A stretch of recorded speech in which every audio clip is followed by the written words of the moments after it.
Yeah, we're live. So once again, this is Music in My Ears, the Nigerian Music History Stories channel on YouTube, on Facebook, and we're also on Twitch. It's another episode of the live stream.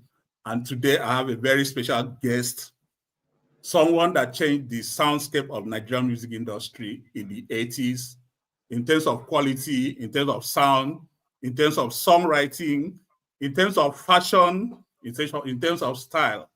I'm talking about none other than Alex O. Alex O, you're Thank, welcome. thank you very much, Jay. How are you? I'm fine. I'm fine. I hope I didn't undervalue your status with the introduction. Whenever we meet in person, I'll buy you a drink. I'll buy you Origin No, no, for all the for all the hailings. yeah, it's true because we've been around. We know the progression of the industry to the point you stepped in, but Okay. somehow some people as at then did not actually know that you're a Nigerian. I don't know if you've heard anything like that before in your career. Yes, it happened a couple of times. There was even one particular case where an oil and gas company manager in Port Harcourt was actually asking his brother in the US to look for Alex O's record and buy and send.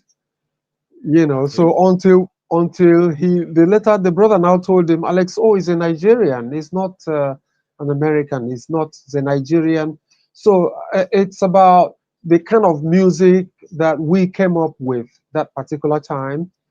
A lot of people thought it wasn't Nigerian, and like I always say, the radio stations that time used to play mainly foreign artists from the UK, from the US, and we wanted our music to also be on radio on regular basis. So we didn't have to depend on the small segment called Music Nigeriana. So we needed to also play music that would be played on radio, radio stations. And yes, so that was one of the things that actually drove us to making that kind of music that time. Okay, thank you so much. Why I raised that issue is that even now, even to this moment, a lot of people still don't know so much about you. I mean, the pre-music days. So I like on this interview for you to let us know the Alexo of primary school, the Alexo of secondary school, Alexo of university or whatever. Okay, I come from Mbano, Imo State. Okay. That's where I was born. I started my primary education in Mbise. Um, I was brought up by my eldest sister, together with her children. So did secondary school in Mbise, and then it's always been music. It was always music from primary school, school band to secondary school. Going here and there to perform to the and I got an opportunity to have my first demo cassette Yeah. recorded. That's my music recorded, first demonstration. And it was organized, it was done by the now popular Nollywood actor called Commander COC Nze. He had a band, he was running a band that time. So from the secondary school, I went, located them, and had them to play to produce him and his musicians to produce my demo tape that time. And with that demo tape, the moment I finished secondary school, all the way movement to Lagos. But even while in the school, while in class 4, class 5, I used to sneak out, from the dormitory by Friday evening, and I'm in Lagos, by night bus, looking for who's gonna give me the deal, who's gonna give me a recording deal, and all that. And by Sunday night, I'm on the way back again. By Monday morning, I'm in the class. A bit of some of those risky things, but the passion to go into music was so strong, and I needed to also take advantage of the fact that I was in a position to be able to do that. That was early secondary school days, Yes. having to take such a risk going to Lagos from the east. Yes, but I will not do that. I will not advise any kid to do that again, especially in these days, where Yeah. there's so much dangers on the road and stuff, so. Okay, that's good. Getting back to the start of music, my own research or record is that, I don't know, maybe you correct me on this. Let me ask this way: what instrument do you play? Okay, I play the keyboards, I play the guitar, but more importantly, I sing. I trained as a singer and I sing. Okay, so the why I'm asking this question, my own records, what I've discovered is that you were part of the production of Mandator's very first album.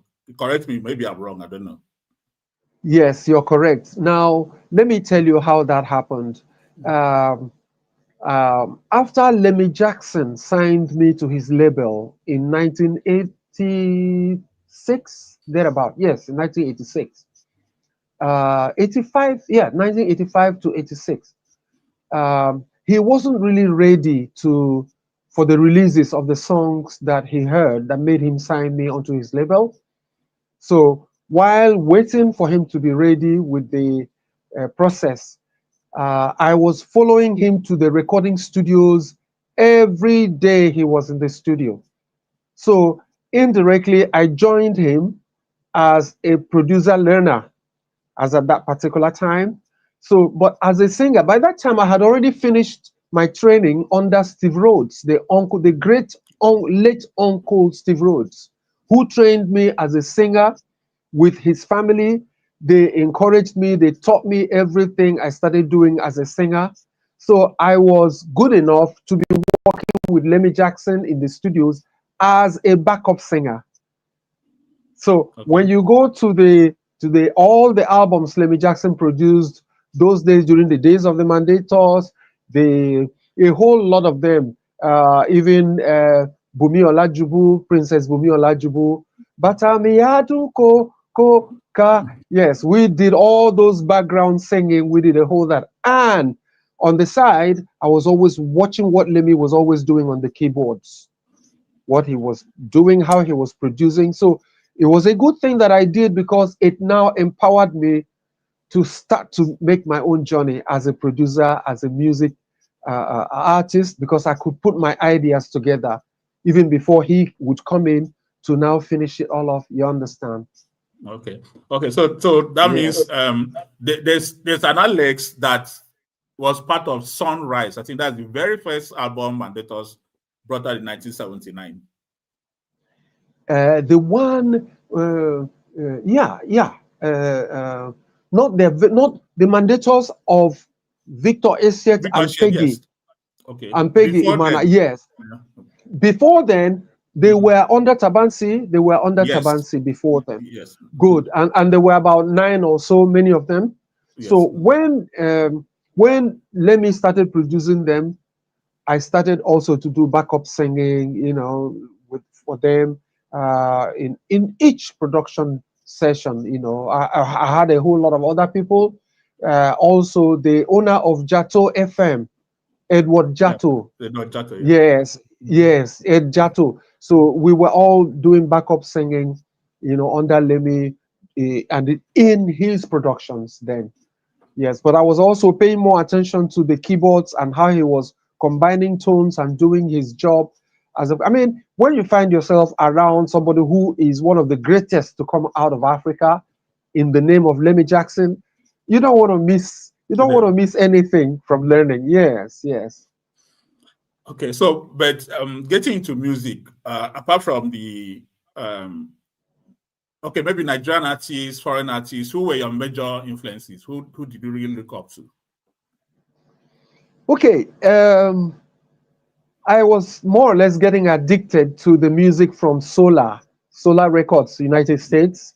You have the Shalama, you have the Whispers. You know them, my brother. You know them. Those guys those guys influenced me a whole lot, you know. And then Nigeria here, Chris Okotie blew everybody away, you know.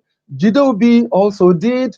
Then Bonnie Mac, you know, they were those who were changing it from the typical, normal, usual high life and the funky African funk that the Sweet Breeze and the Wings and the Actions were playing. Cloud 9, was it Cloud 7? Cloud 7? Class 7. Yes, yes, those were coming before Chris Okotie popped up, and everybody said, "Oh, okay, this can be done." But all through those years, I just felt that I could produce music that sounded like the Shalamars, the Dynasty, Michael Jackson, all of them. You know, I just felt that's how I want my music to sound. I want it to sound be distinct. I want it to be, you know. So, but what Reverend Chris Okotie, then he was the pop star Chris Okotie. Yes.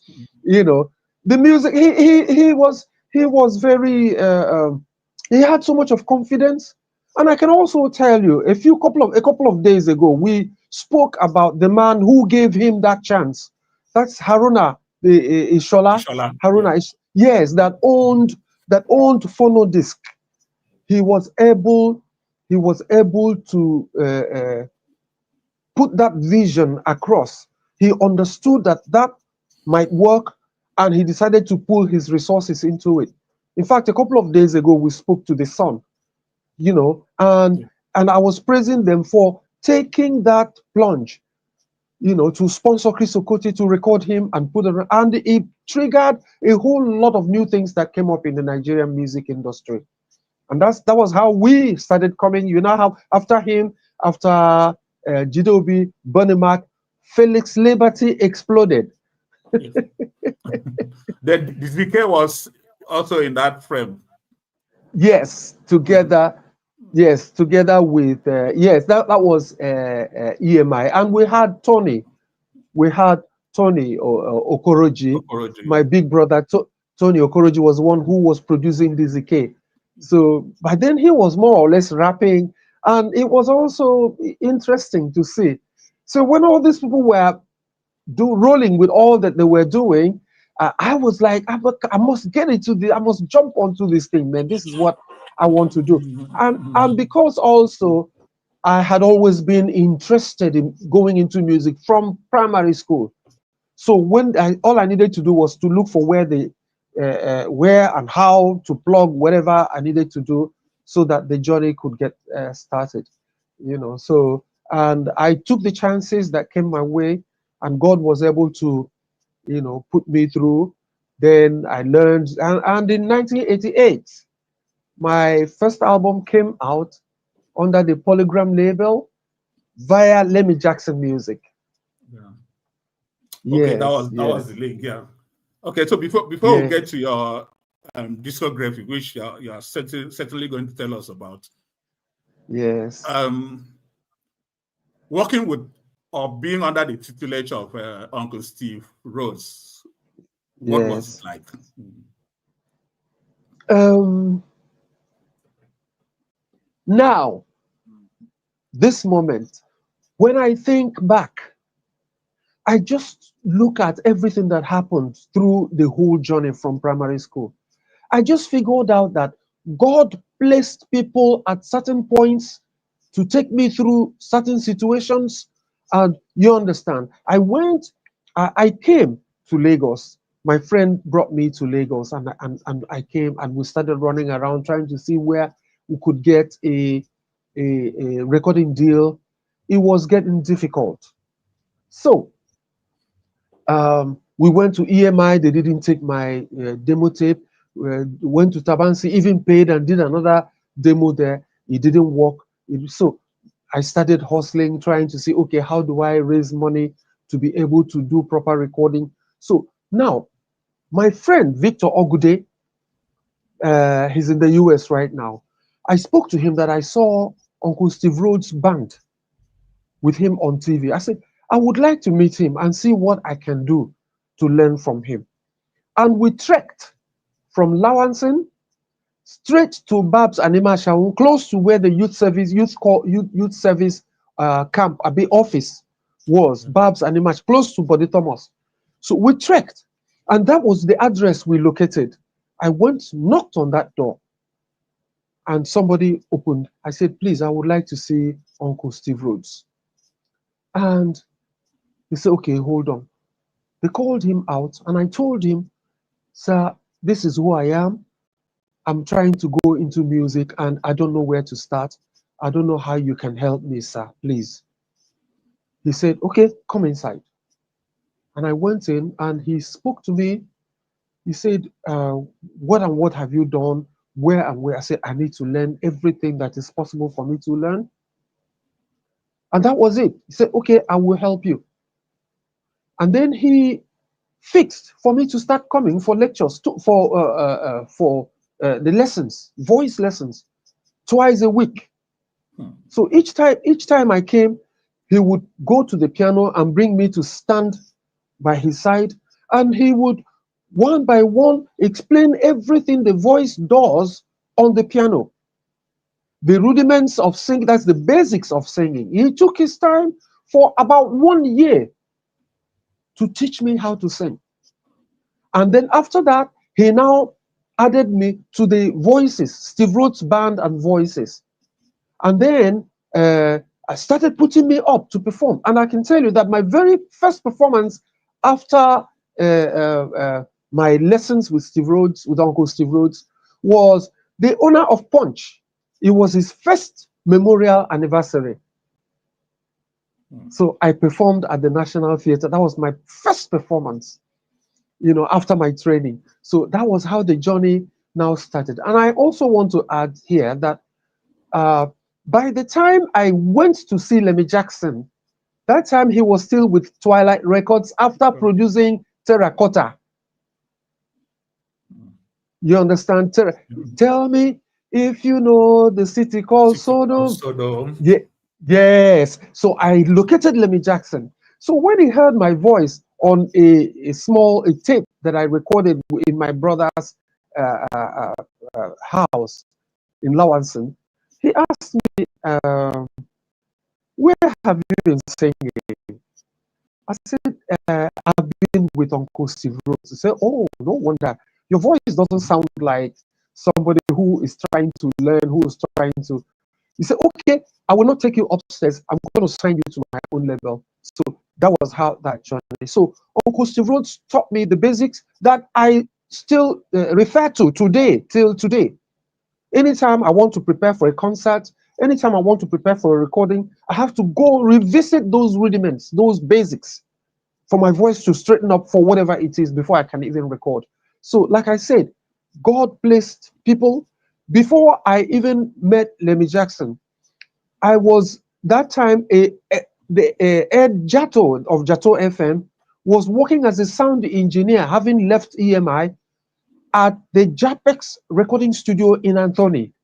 So by that particular time, I had already learned how to put music together,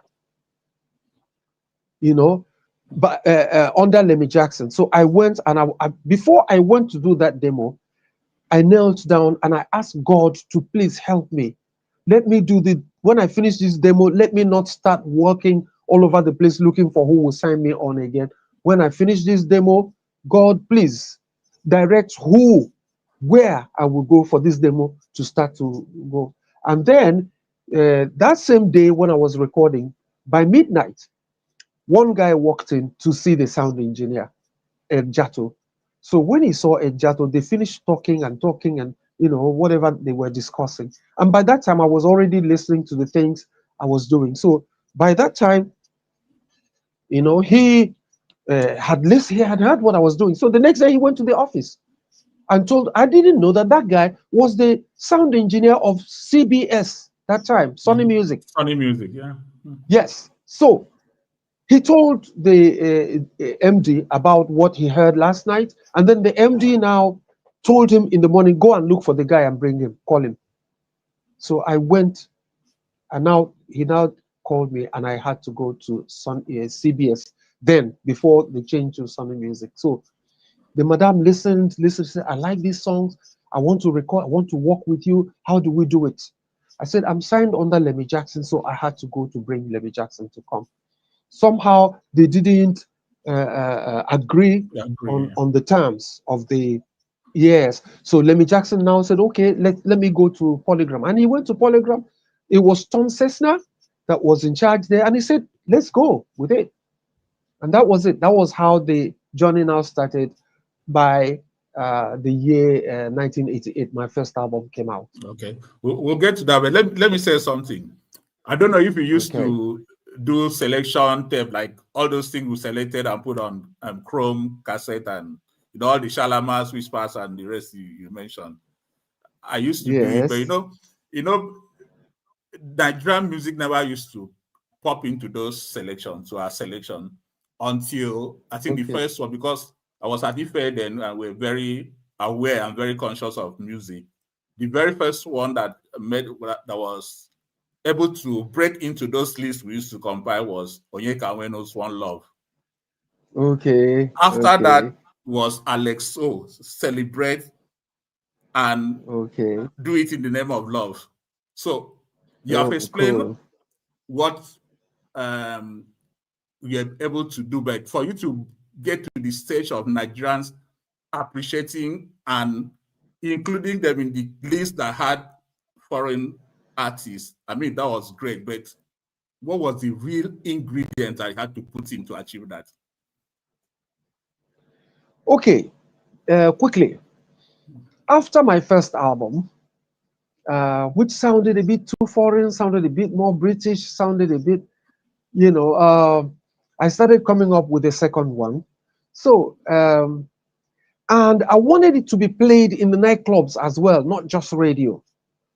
In the nightclubs, sometimes when my first album is being played alongside other songs, people usually walk away from the dance floor because they were not with the beats that were being played by the DJs that time. You understand? Yeah. So that became the focus of the ingredients that I needed to put by the second album.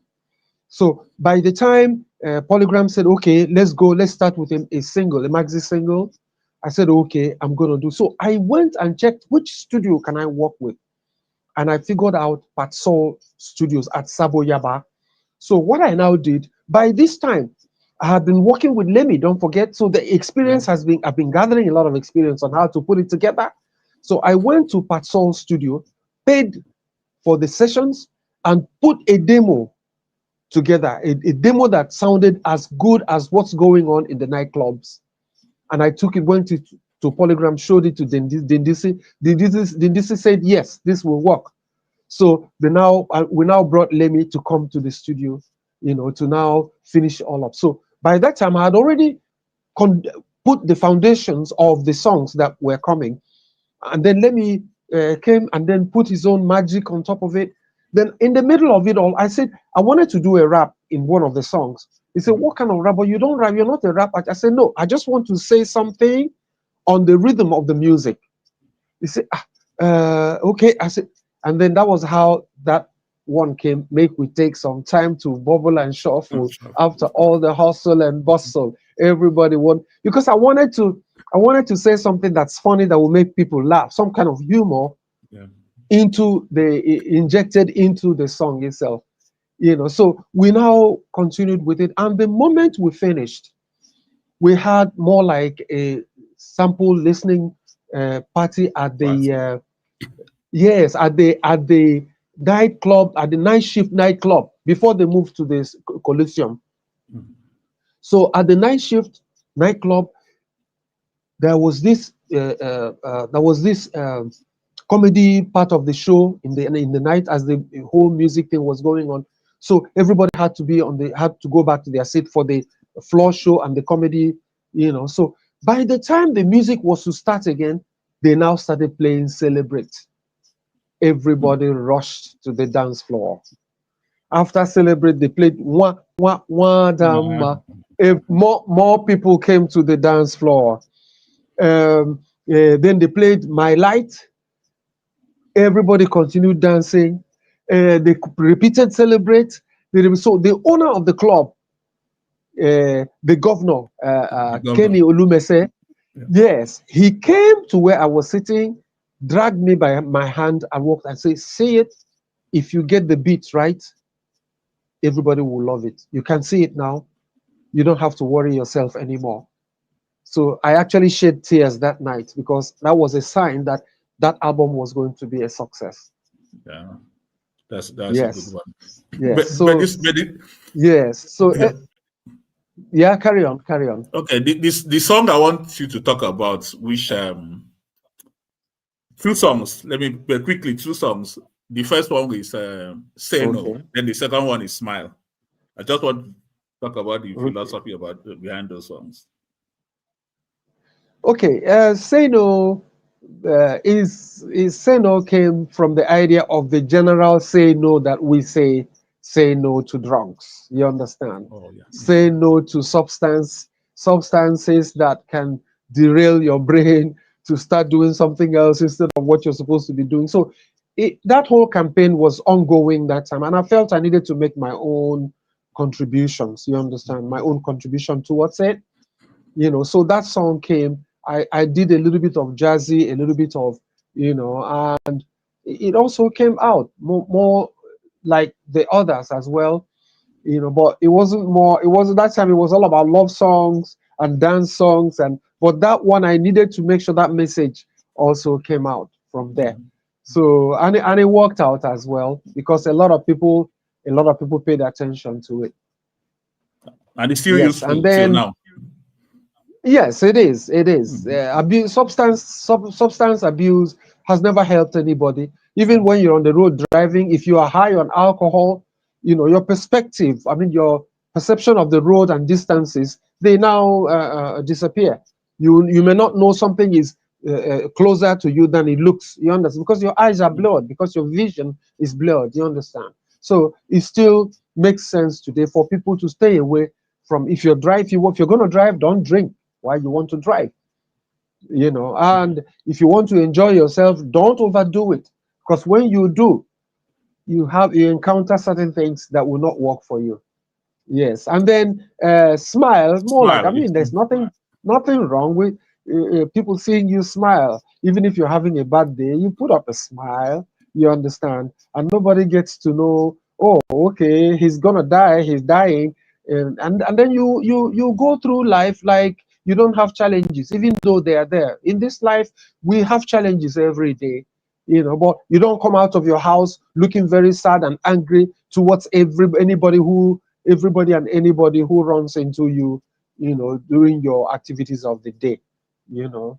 So smile, just smile, look away, walk away, stay out of trouble. Yeah. So I asked this question because of passing message and the craft, the art of good songwriting, which I mean you embody.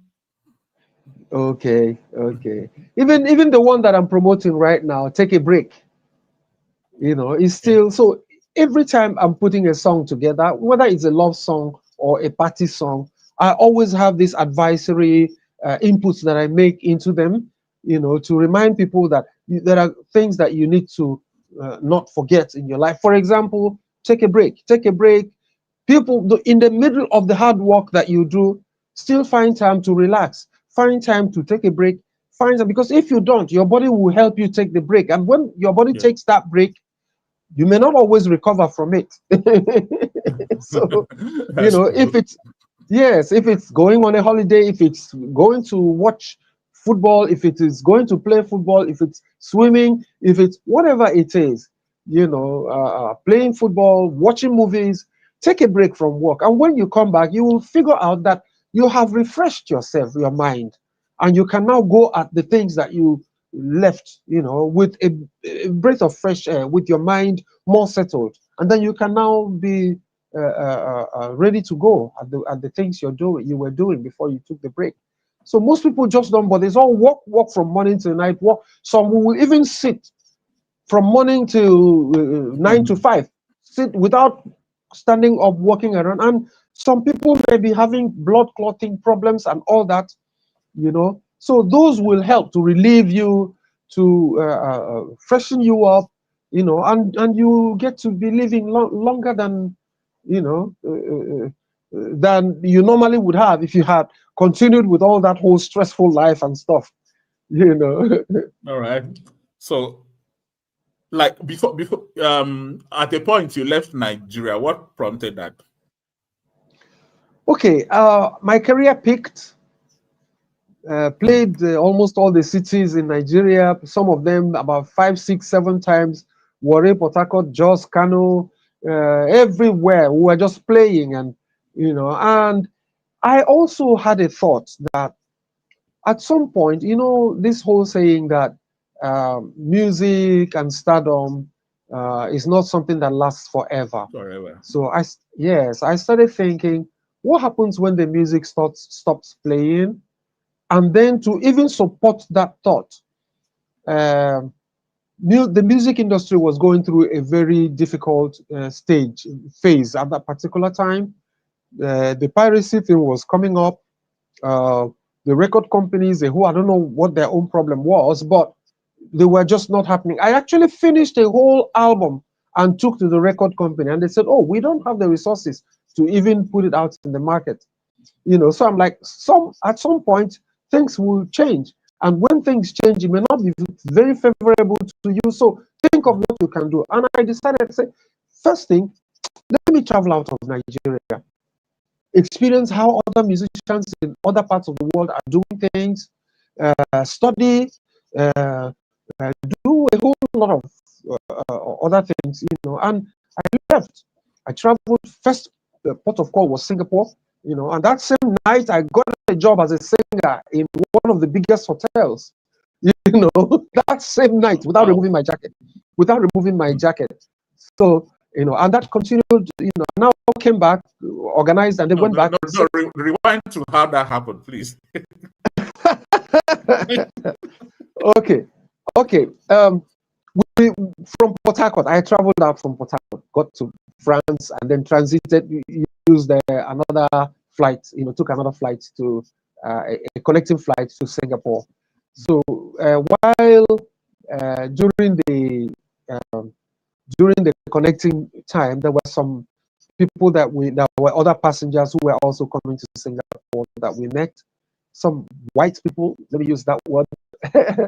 So we chatted, we talked, and my friend who I was coming with, you know, was also speaking to them. So by the time we landed in Singapore, got into the hotel, one of them came and said, "What are you guys doing? Where are you guys going?" I said, "We're just about to unpack our things." And he said, "Leave your box, follow us, come, let's go and have some good time in the club. What are you? Just come." I said, "But I need to." He said, "No, just come, let's go." So we left, went to Hyatt Hotel, Singapore. In the basement, there was one of the biggest clubs in Singapore, and there was an American band playing there. So they were playing, and so one of the white guys called me and said, "Your brother said you are a singer, right? A singer, you sing, right? Okay, you're gonna go up there now." They called one waiter and told him to go to the band and tell them that there's a singer in Nigeria, from Nigeria, who is going to sing a song with them.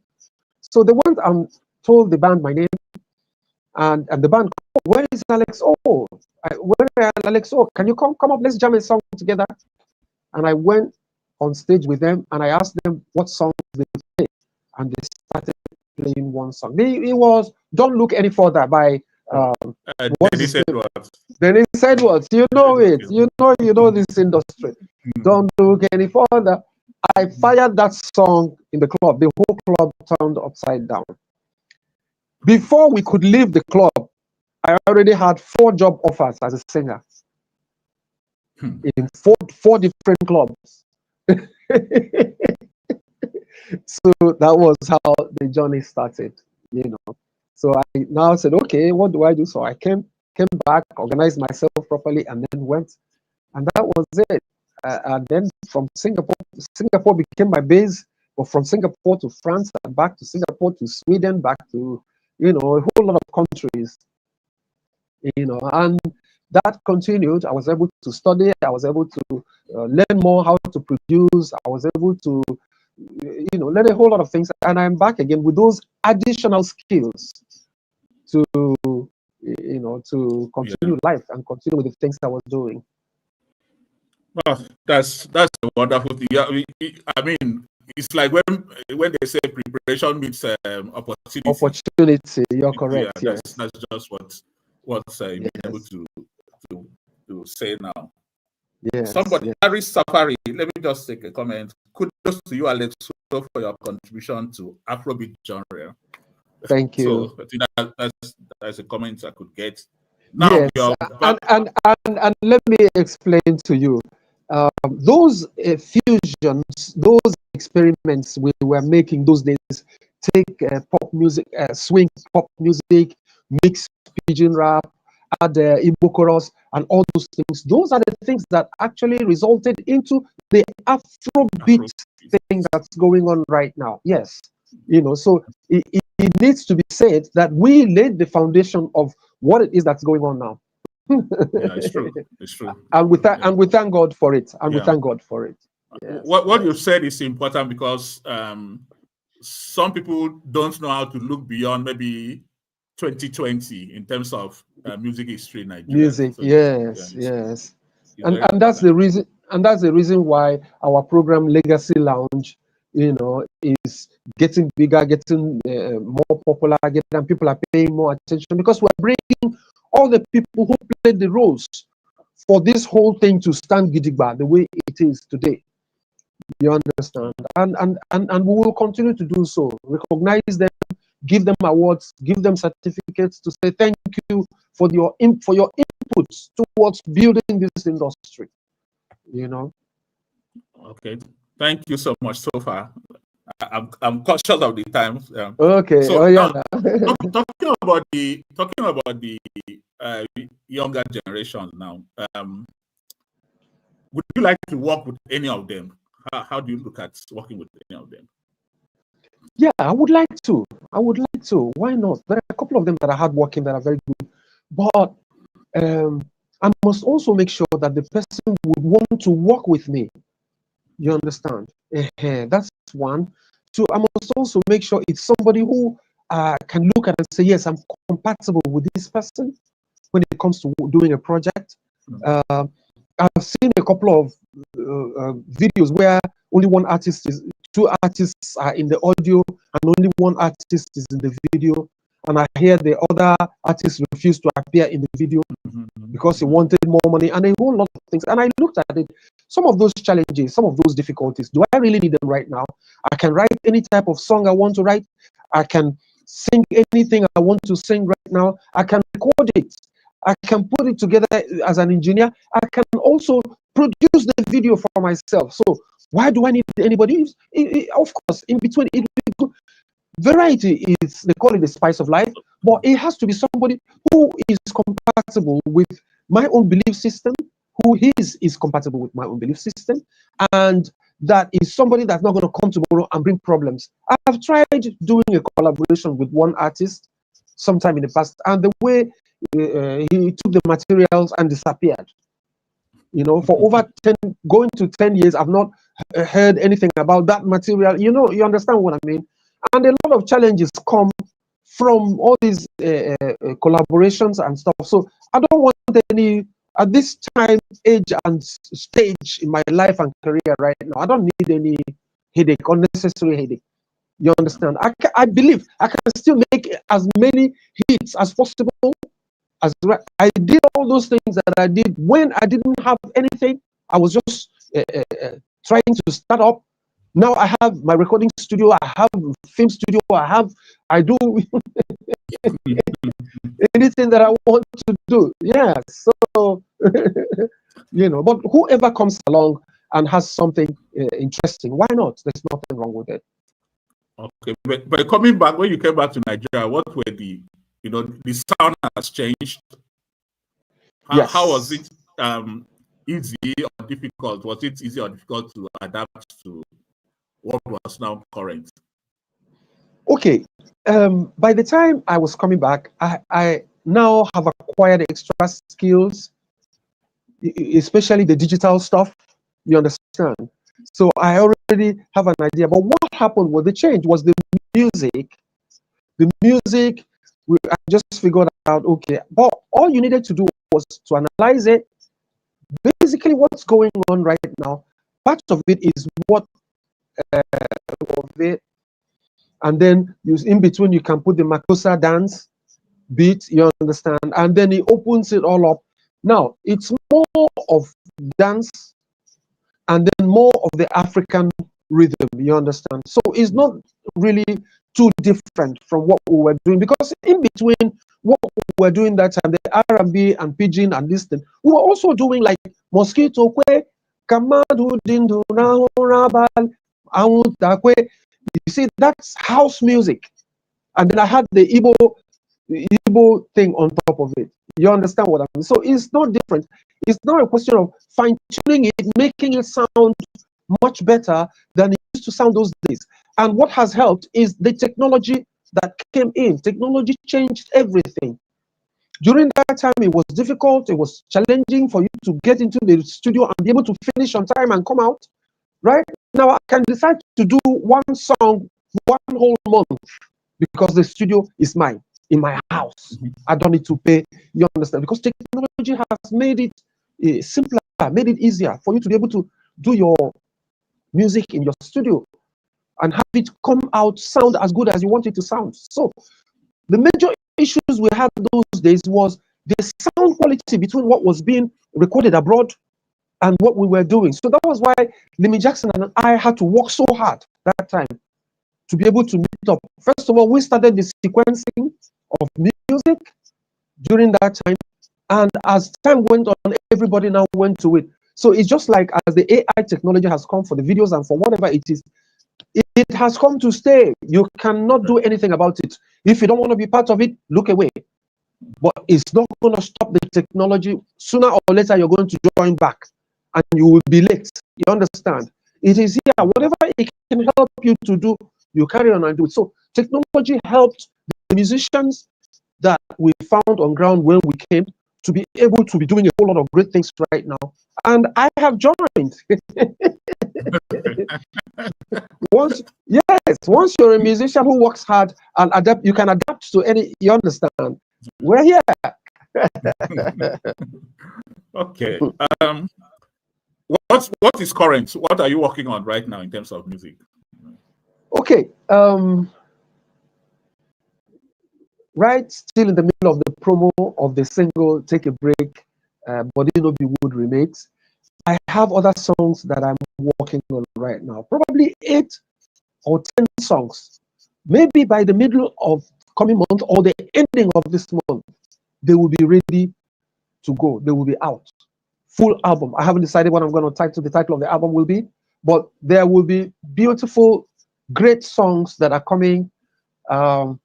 That will also touch the landscape. You understand? For everybody to notice, okay, this guy is back. It's all about hard work. Everything is here now. Technology is here. The knowledge to do it is here. And I still write a lot of songs. And let me even hint you, all the while that I had not been releasing records, releasing songs, you know, I have been writing. And so I have close to 200 songs right now that have not released. You understand? So everybody get ready. We're coming back. We're coming back now. No, that would be beautiful. We answer. Yes. So, but the one you are promoting, how can people get to listen to it or watch if you have a video? Okay, on YouTube, Alex O Official on YouTube. Okay. Yes, the main video and all the shorts, all the short clips, teasers and stuff are on Alex O. Is it Alex O. Yes, Alex O. Official. Yes. Okay. And my handle on Instagram is official.alexo. TikTok is AlexO_music. And then Facebook is Alex Ogugwa Okorigwe. Please don't put alias 430 there, please. Why did you bring that? Well, everybody had always associated my son and my family with Zebediah. Yes. So Don't put no 430 anywhere. That was a good Yeah, one. Okay, we are yeah. winding down. So, what words would you have for the younger generation, the upcoming one? Because even though you say technology has done well, has made it easier, which is true, but Yes, you have yes. for every big artist we have there are hundreds of them waiting to come out. What advice would you have for them? Okay. I think that um, just like in any other profession, you have to learn it. You have to study it if it is possible. You have to learn how to do it. A good idea of the keyboards will help you to be able to know what to put together that will sound good. You understand? A good idea of the keyboard, the guitar, whatever, at least learn something. And also, very important, patience. You have to be patient. Patient while you're working hard, preparing, looking for opportunities. You also know you have to be patient. Because I just noticed one thing, one trend that's been going on now is you look at a young artist who is trying to come up and you sign him on. The moment one song starts to put its head out there after you spend so much money to promote, the first thing he wants to do, he wants to leave to go and start his own label. Whether there's a contract, breaking the contract or not, he wants to go. And now somebody you have been trying to bring up, so you've been trying to put together to help to, for the business to now bring money for all of you, both of you to enjoy and all that. He has now become an enemy who is waging a war on your doorstep. You understand what I'm trying to say? Yeah. It's very discouraging. It will discourage anybody, including me, from signing. It will discourage me from signing any younger artist because they won't even let you even step up from the ground, spring up from the ground. All of a sudden, oh, they will scatter everything. So it makes it difficult for people who are planning to open their own labels and, let me use the word, employ more people. It makes it difficult. Some of them have started, they've gone out and they're regretting it. Some I read over the online publications. Oh, I left so record label a bit too early. It was premature. Leaving, it was not a good idea. It was. But when somebody would tell you, be patient, and you don't want to listen. You understand? It's part of what's destroying the industry. And when some of them even start off, they involve into things that they cannot even control when the repercussions come, and all sorts of things, So, and that also pushes me to add to what you were asking me about collaborations. Some of them get into a whole lot of diabolical things. So I must make sure that I agree with you before I can do collaborations with you. That we worship the same God who answers prayers. If not, I'm not going to do any collabo with you. Yeah. I'm sure you know what I'm talking I about. know. I know. I hear about it. So thank Yeah, you, so they need Alex. a lot of Oh, patience. yeah, Yes, they they need need a a lot lot of of, yeah. patience while they are working hard. And at some point, the door will open. You understand? Yeah. Unfortunately, the institutions that are supposed to help the artists are not really there. I mean, talking about the P-mans and other Yes, bodies. So because they're supposed to be paying attention to some of these things. And when there's a conflict between an artist and the record label, they're supposed to come in and see how they mediate and see how it can be resolved, how things can be. And they are actually supposed to be looking into the contracts that yes, artists sign. Yes, because an artist who is hungry doesn't want to see the contract. And it's then true. some of the record labels, when you bring a lawyer with the contract, and they will not even they will not even want to attend the meeting. You understand? So a whole lot of things going on in the industry. I think there should be fairness on everybody, towards everybody, for things to continue to go well for us. It's a beautiful opportunity God has given to us, that the music coming from Nigeria is taking the whole world by storm and getting all the attention that it requires. Make we no spoiler. Make we no Abil. spoiler. Yes. Well, Yes. thank you, Alexo, for spending time. I know you're busy, but I want to thank Auntie Cordelia for facilitating, and Chris Wandu and Jason Ebuka Ebuka. for making this to happen. This is Music Yeah. in My Ears. We try our best to equally contribute to Nigerian music industry by telling the story, keeping the history, and remembering the legends. So, Great idea. viewers, please, just the only thing you can do for me is to keep on subscribing, watching, engaging with the live stream and with the channel itself. Thank you, Alexo. I Right, God totally bless. agree. Thank you. Thank you so much. And God bless you too. And Thank God you. keep blessing your hustle, bless this program, bless all that you do. In Jesus' Amen. name. Amen. Amen. Amen. Amen. Amen. I'll end the stream now until another time so that Alex can Okay. go for his next program. Thank you so much once again. My pleasure. Right.